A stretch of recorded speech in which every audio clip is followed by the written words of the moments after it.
Welcome back. You are watching Twin Cities Live's first ever sleep show. Wow, it is the first ever, isn't it? Why we've never done this theme before. There's always something new around here. Today we are all about helping you wake up refreshed. If you're not sleeping well, it's all you think about is That's all you think about. How can I sleep? You know, and then you get those nights where you do wake up and you hop out of bed and you're like, what did I do? How can I replicate that every single night? Because it's the best feeling in the world. Important. So you might know someone who's had a sleep study done, whether it be at home or maybe your clinic.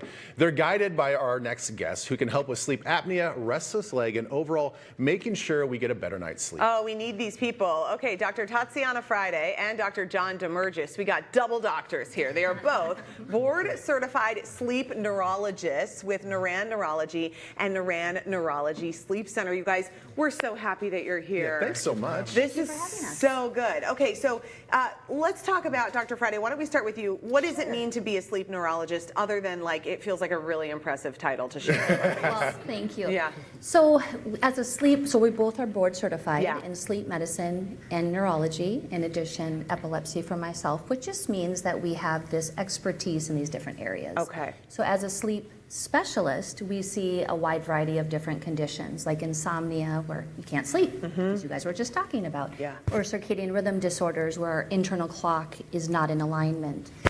We might have other sleep conditions like seizures or parasomnias. So we are able to do an evaluation, kind of a broad evaluation, but as a sleep neurologist, we have a focus in the brain, and we diagnose and treat sleep disorders associated with neurologic conditions, Okay. like dementia, multiple sclerosis, yeah. stroke, headaches, other neurologic conditions, which makes this a very unique subspecialist. Yeah. So we work and collaborate with our other neurologic subspecialists within our clinic. For example, if our movement disorder specialist is seeing a Parkinson's patient, I will co-manage the sleep conditions with the Parkinson's patient to really provide that comprehensive care in these complex patients. Boy, this is how important sleep Yeah. is. I know. Very It's like without important. it, you lose your mind. I mean, it's You so really important. do. I mean, there's a reason why our bodies physically can't stay up for a certain number of hours, because Yes. we will shut down. Our body's going to Absolutely. tell us to shut down. So Yeah. we all know it's important and so relatable. So Dr. Damergis, I want to ask you, when we talk about like when we should go see a doctor or get a sleep study done, because we all understand that sleep it's inconsistent. I mean, sometimes it's hard chasing this thing around, but we've normalized it. You know, like when does normal become a problem? Well, we have several neurologic specific sleep disorders that we see. In fact, we get referrals from other sleep centers to see sleep related neurologic disorders. And probably the most common one is restless leg syndrome, this urge to move and stretch where you really can't get comfortable. You need to keep moving, makes it difficult to get to sleep and stay asleep.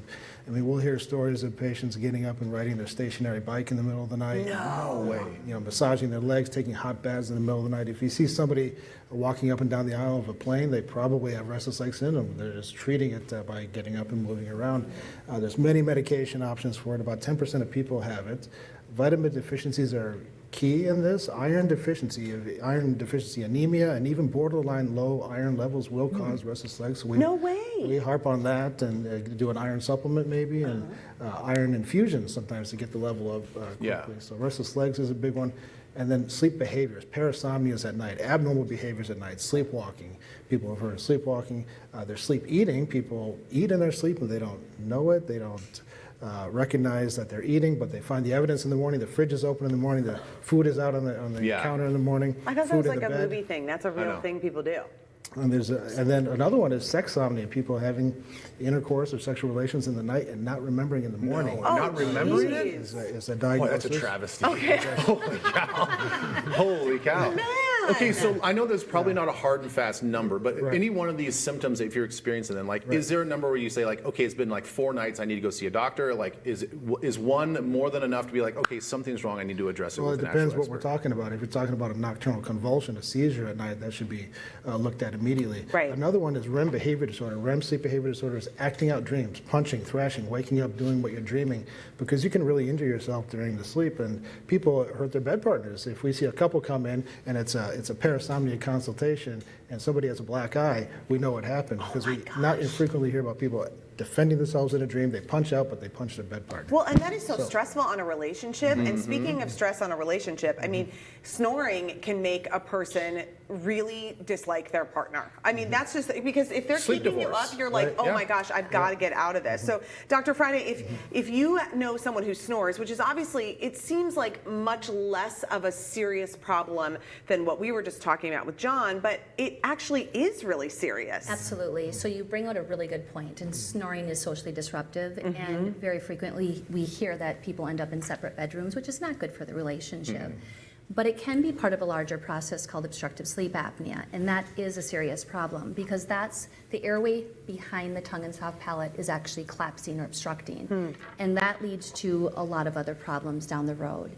So what are the symptoms that we need to be monitoring for? So snoring, of course, is an obvious one and easy to hear, but other things like breath holding or gasping throughout the night, waking up several times throughout the night, waking up not refreshed, and having daytime sleepiness. So a person not only snores, but has symptoms. And why do we care about this? Yeah. Because this leads to health problems. Things like cardiovascular disease, heart attack, high blood pressure, heart arrhythmias. It can lead to brain diseases like memory issues, stroke risk, reduced libido, speaking of the importance of the bedroom, Right. as well as weight gain. So, sleep is very important, and it's very important to treat because of this. Now, how do we evaluate this? Yeah.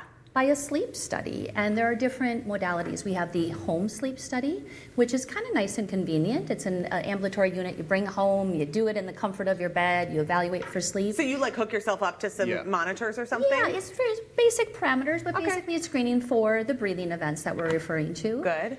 Or there's an in-lab study, which is more comprehensive. So if we're trying to look for those abnormal nocturnal behaviors that Dr. Damergis talked about, seizures, obstructive sleep apnea, or other things, an in-lab sleep study can be done. I know, here. that looks nice. Vacation I rental know. destination? Is this a What are we doing? VRBO? Yeah, I'm kidding. I could use a good night's sleep at this place. Very interesting. Okay, so both are the options, and then I know you guys have a lot of treatment options too, but do you recommend people just call you first and go, here's what's going on, and then you can guide them into which would be the better option? That's exactly what we do. Ultimately, we individualize the treatment. Yeah. There are many options out there, and after we do the appropriate evaluation, we try to guide that appropriately. So at the end of the day, they can get a very good night's rest. Oh my gosh, Feel yes. feel energetic Yeah. and rested, and so we help individualize that care. Okay, I'm so glad that they're here, and you guys are going to stick Yeah, around. they're going to stick we around have more because to we talk have a about. lot more questions. Yes, because this is a big deal. So we're going to get a lot more information. So the Noran Neurology Sleep Center can accommodate adults as well as pediatric patients starting at 13 years old. Look at those suites. I Their know. sleep suites are furnished with sleep number beds. That's fancy. Private bathrooms and showers. Wireless internet. Heck yeah, you can do all your work there and Yeah, snacks. this is good. The next morning they provide a continental breakfast. Sign me up. Oh my gosh, every postpartum mom is like, can I get a vacation at Yeah. this place?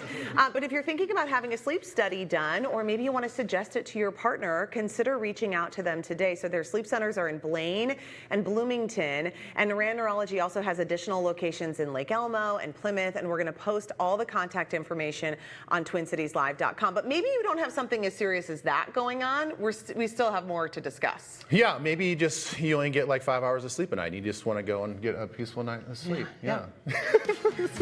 Speaking of myself. We have more with Dr. Friday and Dr. Damergis after the break, including what you should do and not do before bed to get the best night's sleep. So don't go anywhere. The Twin Cities Live Sleep Show is presented by Noran Neurology. They specialize in the diagnosis and treatment of sleep disorders and neurologic conditions such as migraines, MS, dementia, Parkinson's, seizures, and more. Visit noranclinic.com.